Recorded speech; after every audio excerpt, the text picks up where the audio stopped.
Father Christopher, thank you for joining us. It's a pleasure to have you on the Progeny podcast.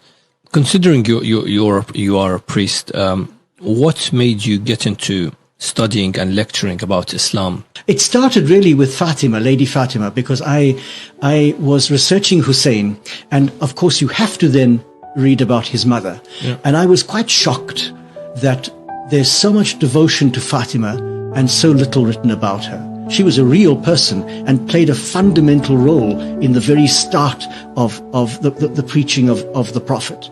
And therefore you can't just, have holy books about her. You need to discover who she was. So I decided to do my doctoral thesis on her. And I produced what I hope still and think still was the first real biography of Lady Fatima. I mean, in a Western language, but based on the Arabic sources. And your second book is on? So the second book is really, in a sense, a bit of a joke, in that there was a group of us in Rome, professors.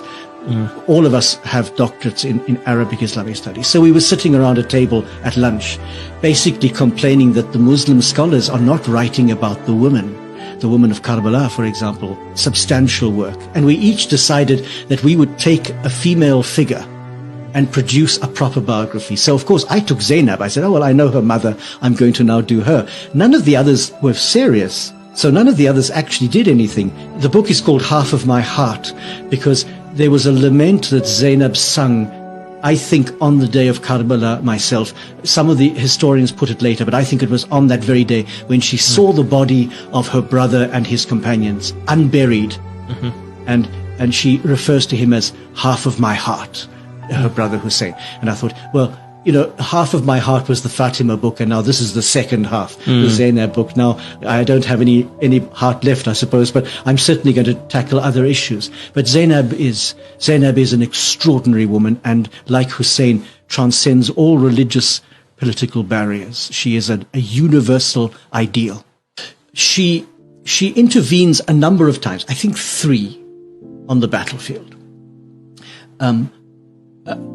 And she's described, I mean, I go into quite a lot of detail because I'm very moved by this. She's described in the days leading up to Karbala as quite distressed. She hears the enemy army coming and she breaks down. She hears Al-Hussein making this lament about tomorrow so many will be dead, and she breaks down, saying that he's had a vision of his own grandfather saying, you are coming to us, and she breaks down. So she's quite frail and fragile on the eve of the battle.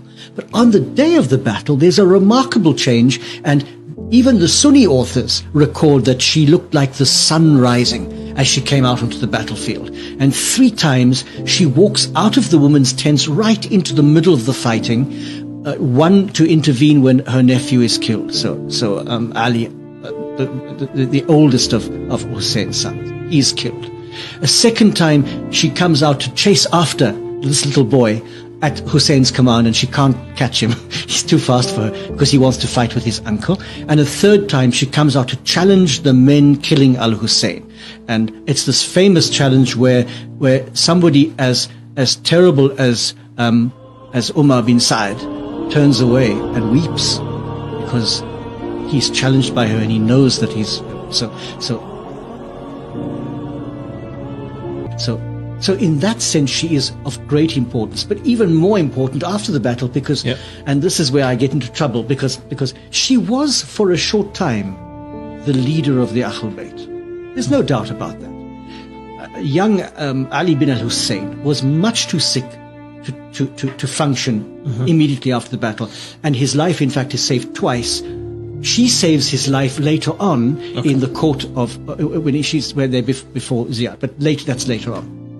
It's that period of days after Karbala, from the journey between Karbala to Kufa to the court of Yazid, to Damascus. That period, however long it was, and it's difficult to know how long it was, when they were being interrogated and ill-treated, she was the pole around which everything revolved. Absolutely. And there's a particular moment where her nephew, Ali bin al-Hussein, says to her, be quiet now, let me speak. And that for me is the moment when he takes his place as Imam. He's Imam, but when he actually takes his place and takes over leadership of this group. But until then, it is Lady Zainab. And I always defend this by saying, She's not a woman with masculine virtues. Bravery is not a masculine virtue, it's a human virtue. So we don't want to say she was as good as a man. That's a terrible thing for me.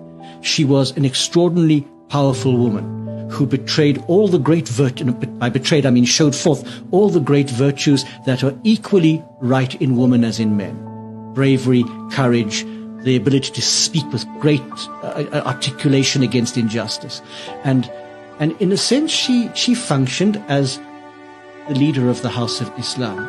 Now, I mean, of the Ahl. اللهم صل على محمد وآل محمد